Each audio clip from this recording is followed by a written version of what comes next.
All praise to the Most High. World History Wednesday. Every Wednesday, this is what we do, right? Try to make sure we give y'all some gems. Try to make sure that we give y'all some great information. So tonight, the lesson that's first and foremost. I'm your teacher, Brother Darash, and to my left is Brother Ra'aya. Um, we're gonna jump straight into it. I don't think it'll be too long of a lesson. So we're gonna talk about slavery in the Renaissance. So slavery during the time period of the Renaissance. Um, let's go to Deuteronomy 28. Book of Deuteronomy, chapter 28. And let's read verse 64. Deuteronomy chapter 28, verse 64. And the Lord shall scatter thee among all people, from the one end of the earth even unto the other. And there thou shalt serve other gods, which neither thou nor thy fathers have known, even wood and stone. So the scripture says part of the curses for disobeying the Most High God, that we would be scattered across the earth, scattered across the world, and we would serve other gods, and we would serve our enemies, right? And Salakia, let's read. Actually, no, that's fine. We're going to drop down to 68 in a second, too. So when you do the research and you read into the history, you see that there was a siege around 70 A.D. From that point, the Israelites scattered pretty much everywhere. A lot of them went into Europe. A lot of them went into North Africa. Some of them even went east into India and even parts of Asia. And that's what a lot of people don't know. People think that once the siege of 70 A.D. came, everybody just scattered into Africa. That's just not true. There's a ton of information out there that shows you that we scattered north, we scattered east, and we even scattered, southwest into Africa, right? So drop down to verse 68. Verse 68.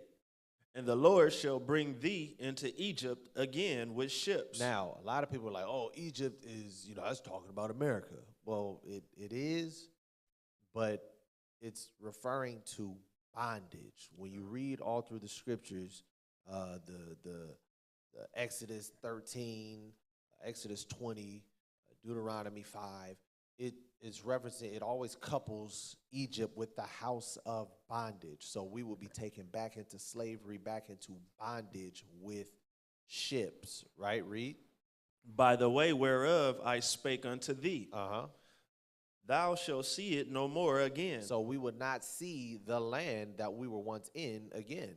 There are no Israelites in the land of Israel or Palestine or whatever you want to call it. We all fled.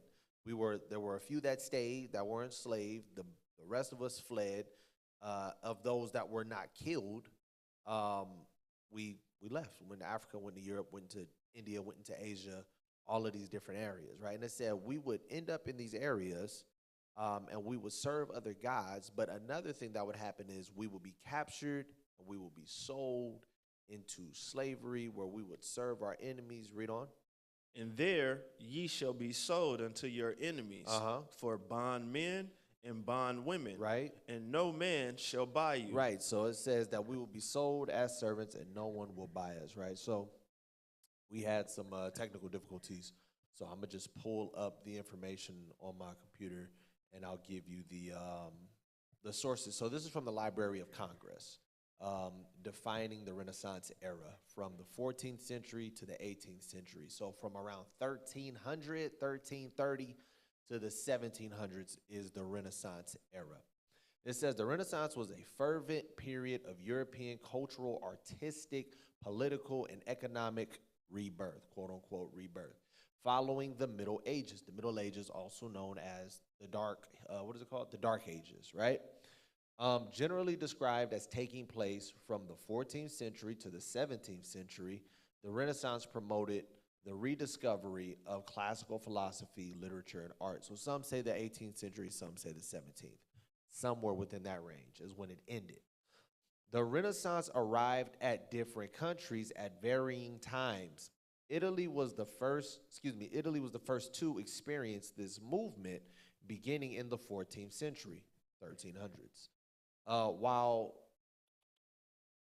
it did not reach England until the 16th century, a general consensus among historians is that by the 17th century, the Renaissance had come to an end. So by the majority, they say around the 1600s, the Renaissance era was over. The Renaissance period was over, right? So the growth of the Renaissance, this is from history.com. It says the Renaissance started in Florence, Italy. Some say that it started in France. A place with a rich cultural history where wealthy citizens could afford to support budding artists. The movement first expanded to other Italian city-states such as Venice, Milan, Bologna, I don't know if this is Bologna or Bologna or Bologna, Ferrara, and Rome. Then, during the 15th century, Renaissance ideas spread from Italy to France and then throughout Western and Northern Europe, right? Now, during the time of the Renaissance, there was something else that was going on, something known as iconoclasm. So when they were painting all of these different things, one of the things that they were doing was, putting white faces on everything, essentially. And this is, I guess you would call it the darker side of that history, because where you get the white Jesus and things of that nature, you get it from this era. And this is when we started painting the apostles and everyone else white. But the crazy thing is, this wasn't everywhere. There's something known as the Voronezh Monastery. And when you look at the Voronezh Monastery is, I guess for lack of better words, a shrine, I guess you would call it. And it's like a mural. And it has pictures all around it, biblical pictures. And on the outside of it, it's an apocalyptic picture depicting the book of Revelation. And in it, it shows angels, and these angels are dark as me and you. And these are the ones that are leading the people, the wicked people, into captivity. Now, when you look at these wicked people, they're much, much, much more fairer skinned. And they look like, Caucasian people. They look like white people. So you see on the Voronezh Monastery, they still depict the apostles as well. The apostles on there, the quote-unquote Last Supper, which was really the Passover, they're very dark on there. The angels are dark on there. The ones that are going into captivity and slavery were Caucasians, right? So, Kanash, do me a favor. Turn up the red box, the focus right. Turn that up a little bit. They're saying that it's a little low online. So turn up that knob where you see the little green, as I continue to speak, the little green ring. Turn that up to a little less than halfway. So yeah, go and research what the Voronezh Monastery is, and you'll see that not everywhere in Europe. Because the thing is, when you look at the Renaissance, it wasn't all of Europe, but it was the majority of Europe that the Renaissance affected, right? Let's go to one of the slaveries of the Renaissance era. So from what I gathered, the research that I gathered, there were three, in this particular period, there were three slave trades, and I could be missing one, but I didn't get a date on it. The Mediterranean slave trade was one, so we're going to read about that. This is from Getty.edu, so from the Getty Museum, right? .edu. It says black gondoliers of the Renaissance in Venice. So what a gondolier is the individual, when you watch all of those movies where they go to France or they go to Italy and you guys are on a boat and it's all romantic, the person on the back that's rowing the boat, that's your gondolier. And majority of them were slaves from Africa, right? So it says from Getty.edu, it says, the black gondolier depicted in the foreground on the left, it was a particular image, also reveals more about life in Renaissance Venice. The presence of black sub-Saharan Africans in Venice is well known to historians, and it is part of the history of the Mediterranean slave trade. Historians have calculated that between 7 and 9 million individuals were involved in the Mediterranean slave trade from 1500 to 1800. So this is from about the 16th century, which is 1500, to the 19th century, which is about 1800, still within the realms of the Renaissance. Europeans and North Africans were usually captured and enslaved by corsairs engaged in the ongoing conflict between Spain and its allies and the Ottoman Empire, which is basically East Europe.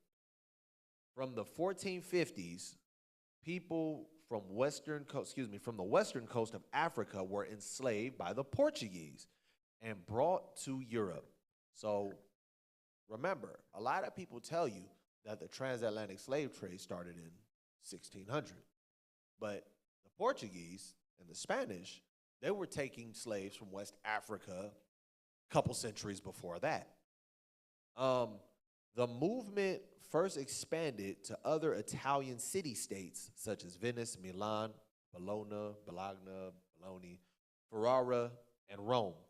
Then during the 15th century, 1400s, Renaissance ideas spread from Italy to France and then throughout Western and Northern Europe. Again, didn't say anything about Eastern Europe because Eastern Europe is what you would refer to as the Ottoman Empire.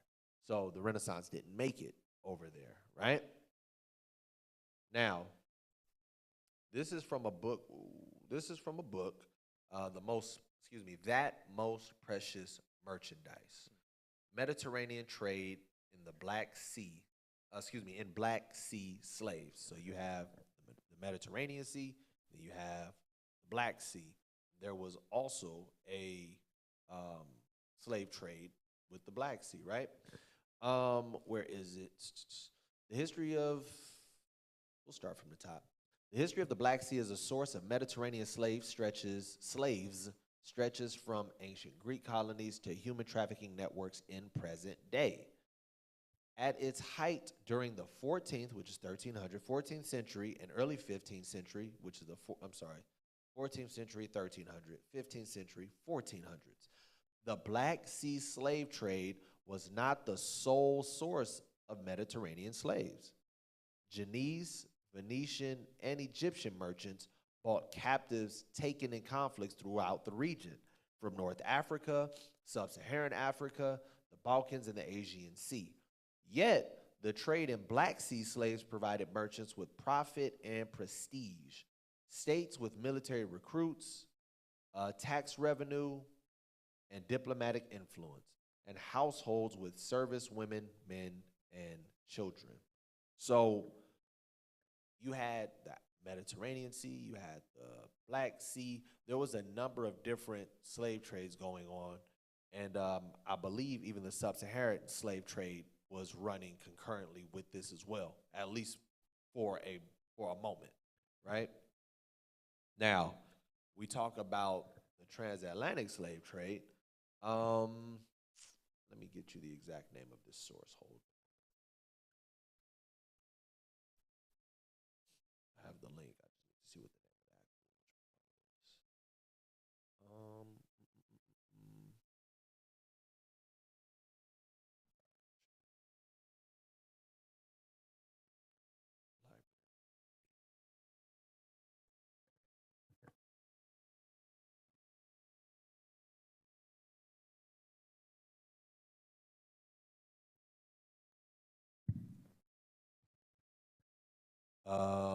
That's what it's the Low Country Digital History Initiative. That's what the website is, but it's LDHI, and we're talking about the transatlantic slave trade, right? So, in the 15th century, Portugal became the first European nation to take significant part in the African slave trade. In African slave trading. The Portuguese primarily acquired slaves for labor on African island plantations and later for plantations in Brazil and the Caribbean, though they also sent a small number to Europe. So we see in the late 1400s, which is the 15th century, Portugal was the first nation to take a huge part in the African slave trade, also known as the transatlantic slave trade. So a lot of people say, oh, transatlantic slave trade didn't start till 1620, 1619? Say 1500. Right, but like when you hear like the average person, they say like 1619 or something like that. 1600, yeah. Right. So 1619, right? But we see here that the transatlantic slave trade started far before that. It says the 15th century. The 15th century is the 1400s. So in the 1400s, Portugal was the first European nation to take significant part in African slave trading. The Portuguese primarily acquired slaves for labor on Atlantic African island plantations and later for plantations in Brazil and the Caribbeans, though they also sent a small number to Europe. So a lot of times when they took these slaves from the west coast of Africa, it was to work on the little islands just west of West Africa. And then not too long afterwards, around the 1500s,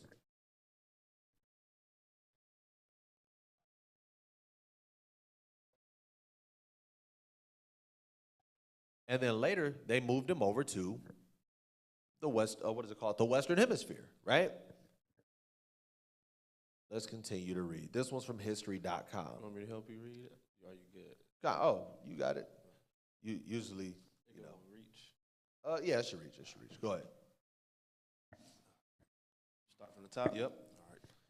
Throughout the 17th century, 1600s. European settlers in North America turned to enslaved Africans as a cheaper, more plentiful labor source than indentured servants. Now, two things. One, 17th century, around the 1600s, this is the famous date, 1619, that we started getting deported over to the Americas, but it was far before that. But it says Europeans were doing that because it was cheaper than having indentured servants. One, because you had to pay indentured servants. Two, is because you couldn't keep them for life. When you had slaves, they were your property. You didn't have to pay them. You pretty much just had to feed them and make sure that they don't die. And you kept them forever. Read on. More plentiful labor source than indentured servants who were mostly poor Europeans. Right, so these were other poor people who sold themselves into servitude. Not slavery, servitude. Hey, I need to make some money.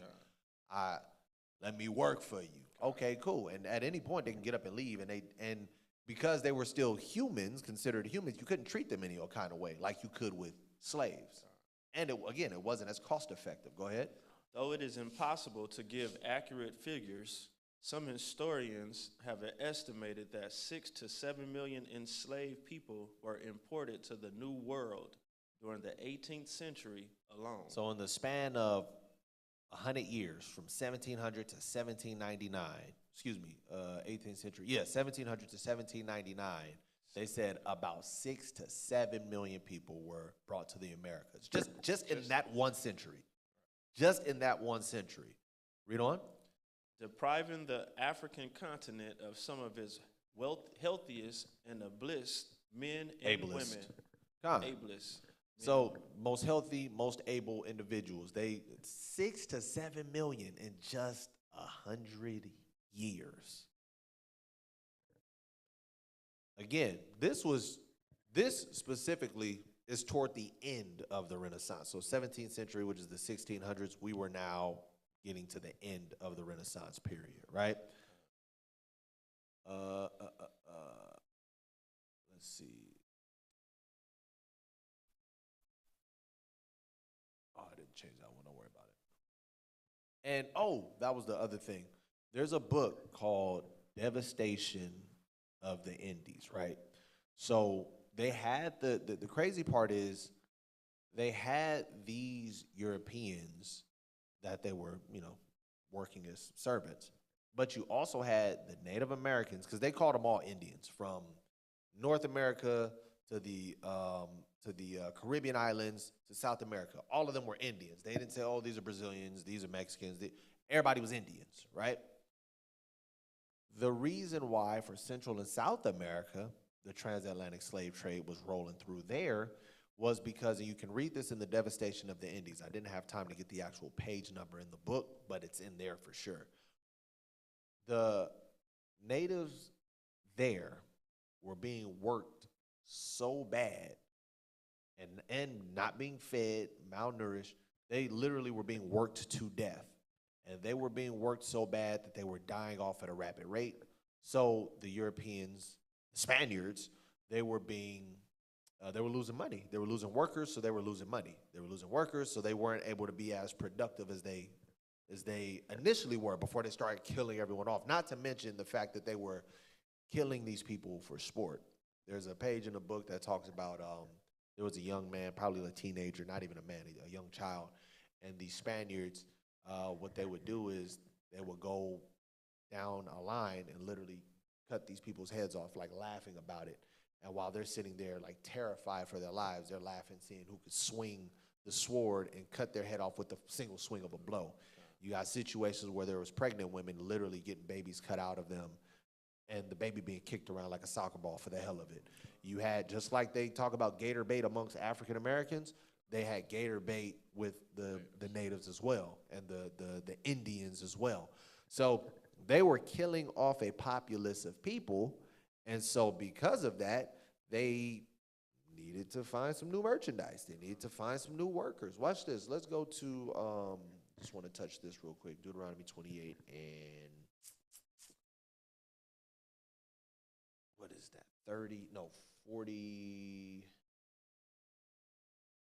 49.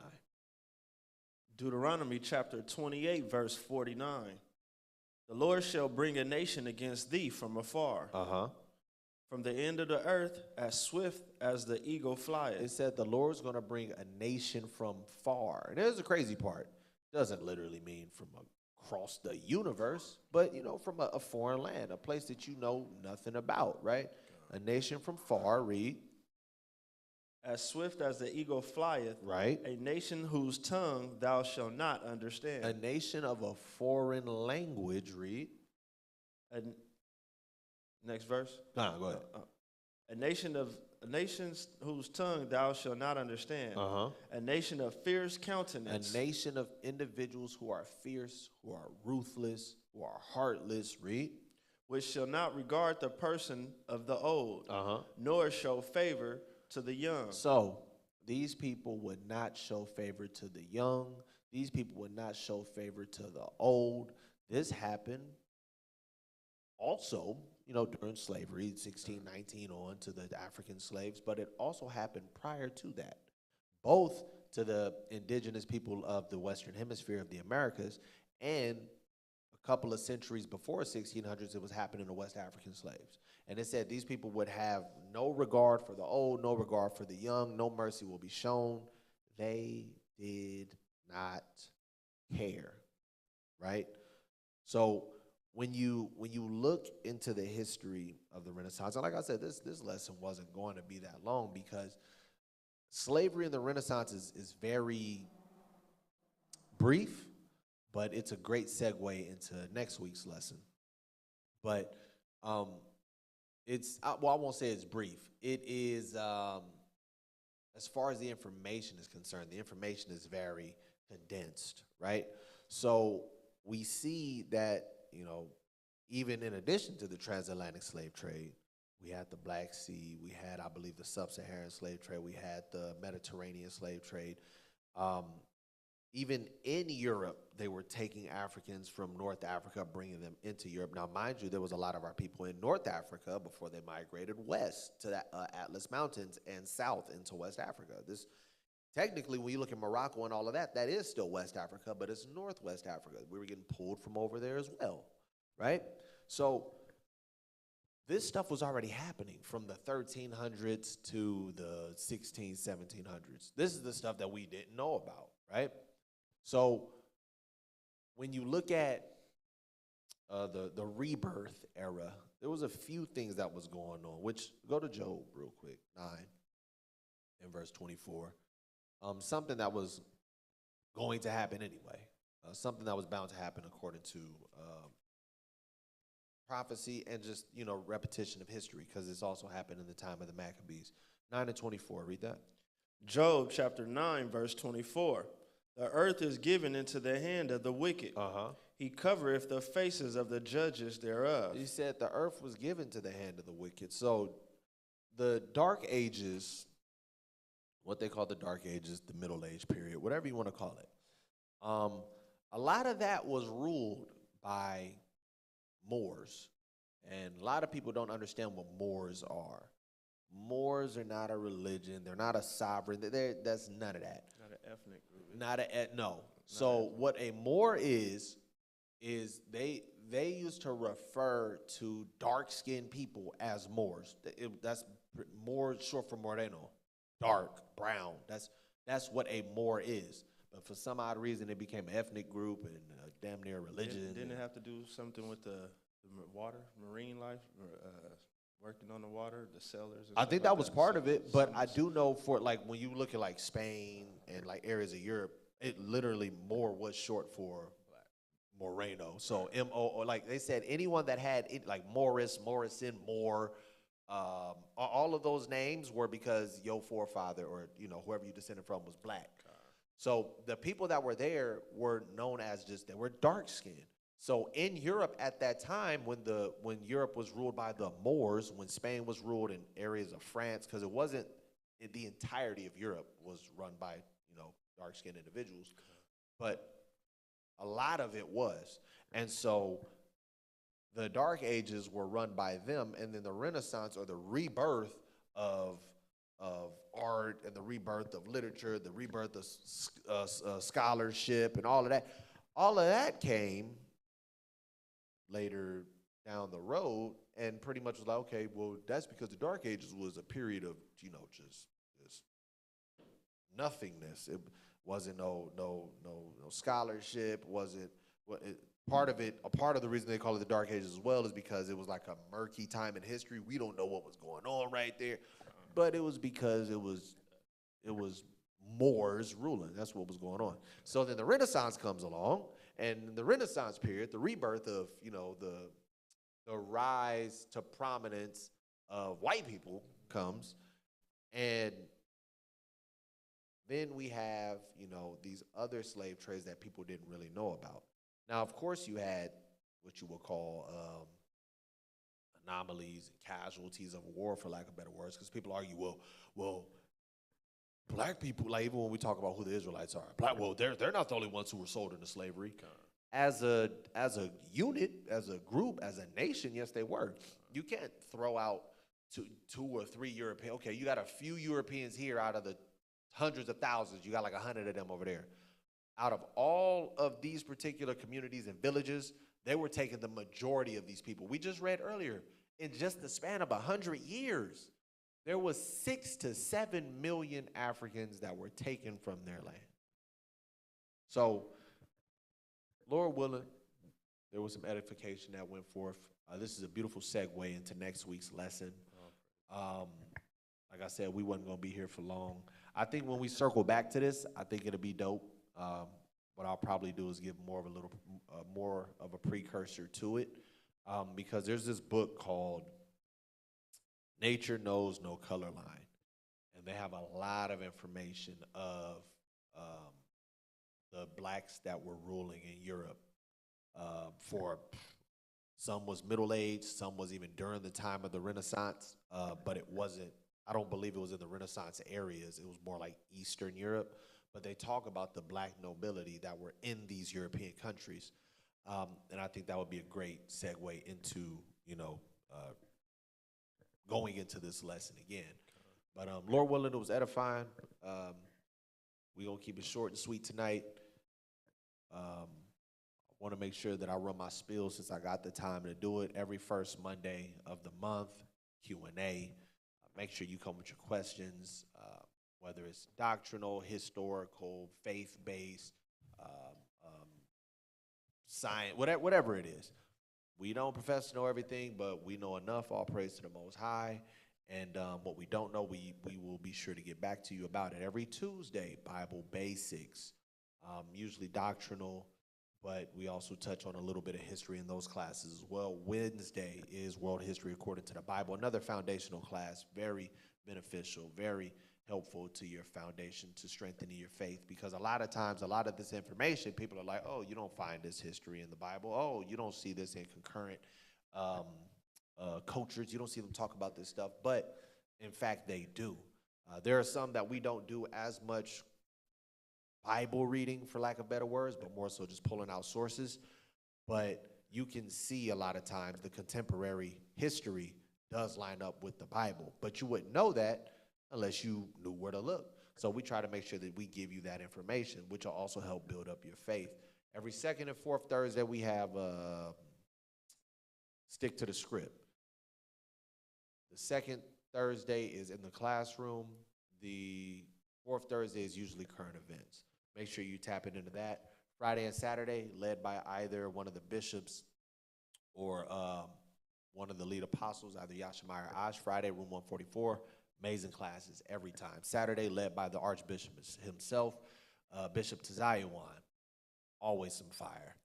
So make sure that y'all tapping in. Make sure you like, subscribe, share the content, so we can continue to spread and gather souls. So with that, World History Wednesday, Brother Darash, my brother Ra'aya, and we signing out. Shalom. Shalom, Israel.